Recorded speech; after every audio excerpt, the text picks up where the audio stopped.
Boutique bijoux d'or Mossi Elengi. Boutique bijoux d'or Mossi. Voilà, couleur riche. Boutique bijoux d'or Mossi. Boss, voilà, couleur riche. Boutique bijoux d'or. Boutique bijoux d'or Mossi Elengi.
Na kati ya matonge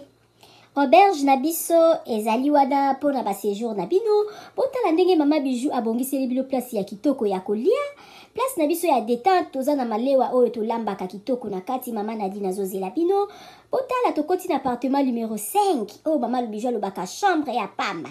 Chambre ya pamba na biso toza na douche, debout ya propre, toza na lit à 2 personnes, toza na climatiseur, tokoti na appartement numéro 3 oyo pe lisusu ezali kaka chambre ya pamba. Na kati ya appartement numéro 3 eza na TV, eza na frigo, eza climatisé, eza vraiment propre makasi botala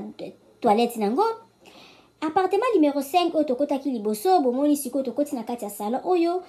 tobenga yango appartement numéro 6. Appartement numéro 6 oyo ekomaka 2 chambres na appartement numéro 5. Botala cuisine na biso ndenge eza kitoko. Toza na ba chambre salon cuisine, toza na chambre salon cuisine, toza na 2 chambres salon cuisine, toza pe na ba chambre simple. Botala place tobongisi pona koya kosala mwa repo bapa ya koya kovanda. Botala appartement na biso ndenge eza kitoko. Appartement numéro 1 oyo tokoti na kati ezali appartement moko donc eza na rez-de-chaussée, eza na $40 par jour. Soko koya ko wumela mama bijou lobi kobanga te mama bijou asololaka na ye kitoko botala appartement na biso ndenge eza kitoko botali toza na salle à manger botali bakiti na biso ndenge ezali propre botali cuisine na biso ndenge eza kitoko ndako na biso eza kitoko sécurité eza assurée mama bijou alobi benga ngai okozala jamais d'ici botala ndenge mama bijou abongiseli bino appartement na biso mama bijou alobi mbangu de pe malembe tokokoma botala mosala na biso ndenge ezotambola kitoko mama bijou alobi toza na problème ya mai te toza na problème ya courant te toza na départ unique toza na groupe tema na yo appartement na biso tobandi à partir ya 15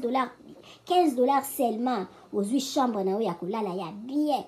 soki mpe okoya kowumela koleka ba 3 mois chambre wana ya 15 dollars tozwaka yango kaka na 10 dollars balobi ya boye bozwi wapi soki kaka epa na biso na matonge na irebu a37 te mama bijou alobi solution eza epa na biso ya boye nanu ezala te tosaleli bino boutique na kati ya auberge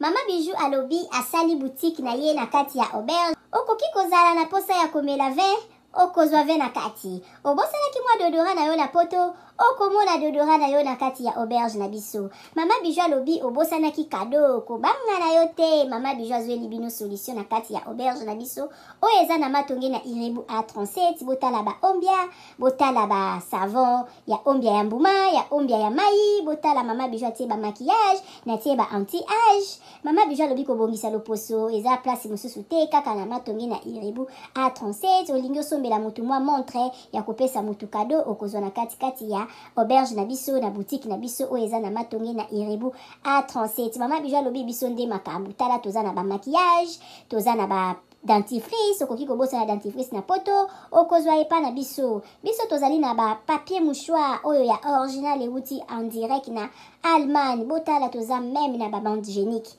mama bijou alobi boutique na biso nde makambo boutique na biso eza na matonge na irebu a37 okoki kobosana na yo chargeur na yo na poto kobanga na yo te mama bijou atie tina ba chargeur mpona kocharge telefone mama bijou akanisi bino na nyonso toza na bacototige toza na nyonso okoki kobosana eloko na poto kobanga te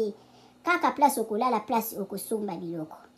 epa na biso totekaka pirate te botala biloko na biso ndenge eza kitoko oza na posa kosala mutu kado yo oza na yo na poto contacte mama bijou na numéro